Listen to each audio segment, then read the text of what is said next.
कि अफ़गानिस्तान के अंदर इस डेवलपमेंट को आप कैसा देखते हैं और ये पाकिस्तान के लिए अलार्मिंग है या नहीं है? बिस्मिल्लाहिर्रहमानिर्रहीम। देखिए, हमारे कुछ कंसर्न थे जब हम अफगानिस्तान की सिचुएशन को पहले देख रहे थे। उसमें सबसे बड़ा कंसर्न यही था कि वहाँ पे खाना जंगी होगी और सिविल वॉर की वजह से वहाँ से रेफ्यूजीज आएंगे, रेफ्यूजीज के साथ कोई हो सकता है टेररिस्ट भी आ जाएं। तो ये तो कंसर्न हमारा जो है वो दुरुस्त साबित नहीं हुआ, या एक कह लीजिए कि अल्लाह का शुक्र अदा करना चाहिए कि ये सूरत हाल डेवलप नहीं हुई हम्म। और वहाँ पे अफगानिस्तान में कोई ऐसी भगदड़ नजर नहीं आती कि आज नहीं है तो शायद कल आने शुरू हो जाए, वो भी नहीं। हम्म। तो इस लिहाज से ये तो हमारे लिए एक काबिले इत्मीनान चीज है। लेकिन ये भी अभी हकीकत है कि अफगानिस्तान में जो इस वक्त हुकूमत है वो, क्या वो स्टेबल गवर्नमेंट है? वो स्टेबल नहीं है इस वजह से कि ऑल इंक्लूसिव नहीं है। वहां पे पॉलिटिकल कंसेंसस अभी तक नहीं हुआ। तो पहला स्टेप तो हो गया कि जब तालिबान कहते थे कि हम बातचीत करेंगे, तब जब ये अशरफ गनी हटे, अशरफ गनी उनको कबूल नहीं था, तो ये तो चीज हो गई कि अशरफ गनी आज सीन से गायब हो गया।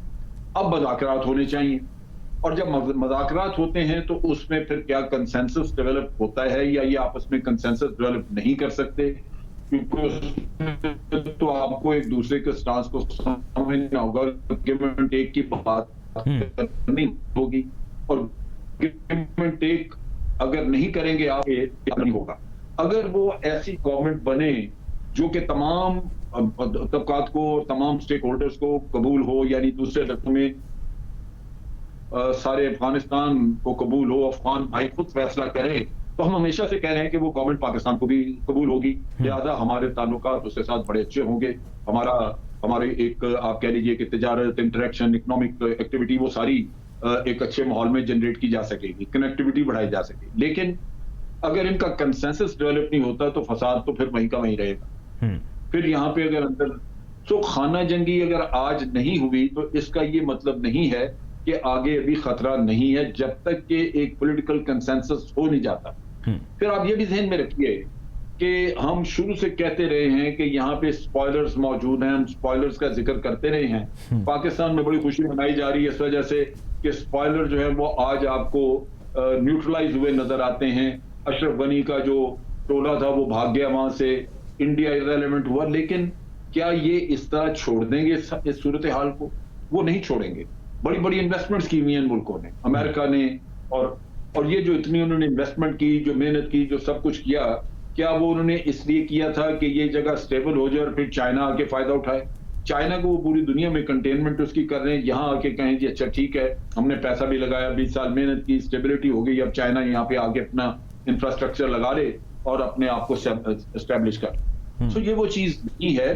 खतरात ये मौजूद रहेंगे कि स्पॉयलर्स अब भी कोशिश करेंगे कि कंसेंसस ना हो सके। स्पॉयलर ये भी कोशिश करेंगे कि अगर कंसेंसस हो भी गया तो बाद में कुछ पाकिस्तान को परेशान होने की जनरल साहब जरूरत फिलहाल है या अनफोल्ड होंगी चीजें? तो मेरा ख्याल है कि फिलहाल पाकिस्तान इत्मीनान से नहीं बैठ सकता।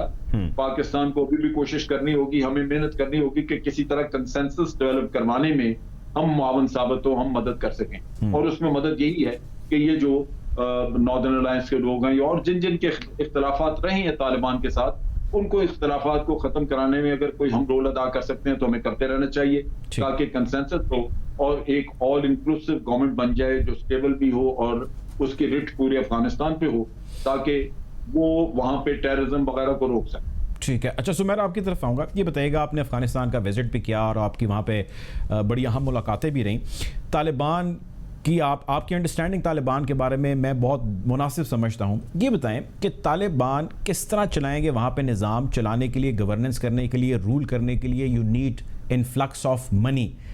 20 साल तक जो है अफ़गानिस्तान के अंदर इन्फ्लक्स आता रहा, जंग की एड की सूरत में या मुख्तलिफ प्रोग्राम्स की सूरत में।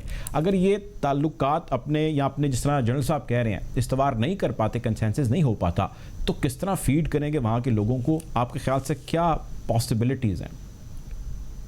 अच्छा Murtaza, thank you very much for inviting me.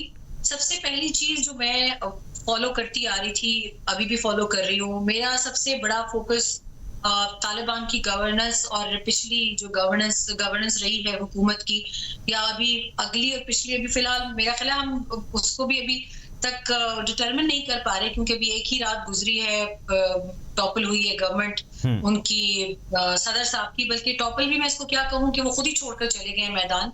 एक मुज़ाकरात का दौर अभी शुरू ही हुआ था अर्ग में, और फिर पता चला कि अर्ग पैलेस में जितने भी यूरोपियन फंडेड या अमेरिकन फंडेड या यूके फंडेड जितने भी उनके लोग थे वो भी जा चुके हैं सदर से पहले।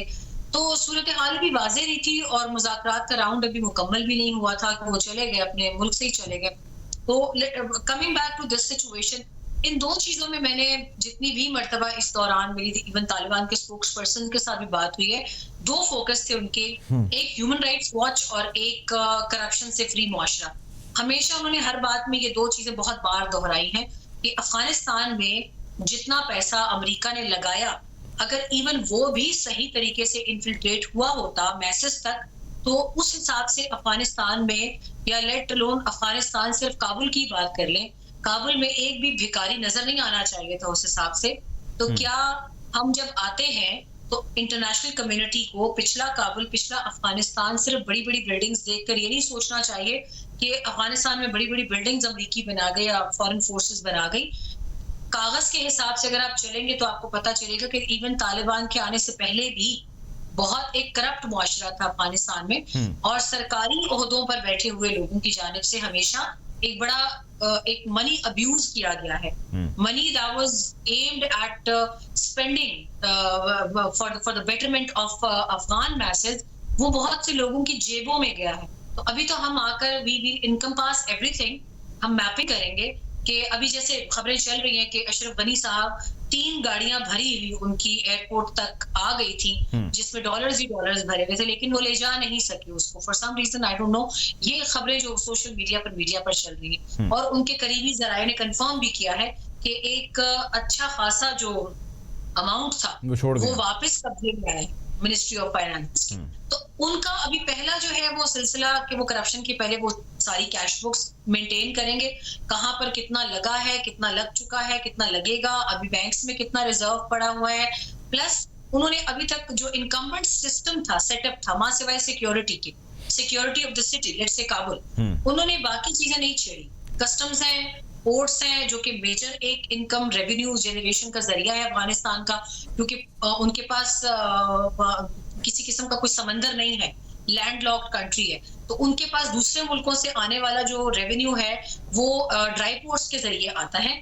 जिस तरह तखार ड्राई पोर्ट था, उसकी सारी इनकम जनरल अतानूर के पास बहुत अरसा जाती रही है, साल हर साल उन्होंने उसको उस सारी इनकम का कभी हिसाब नहीं दिया अफगानिस्तान।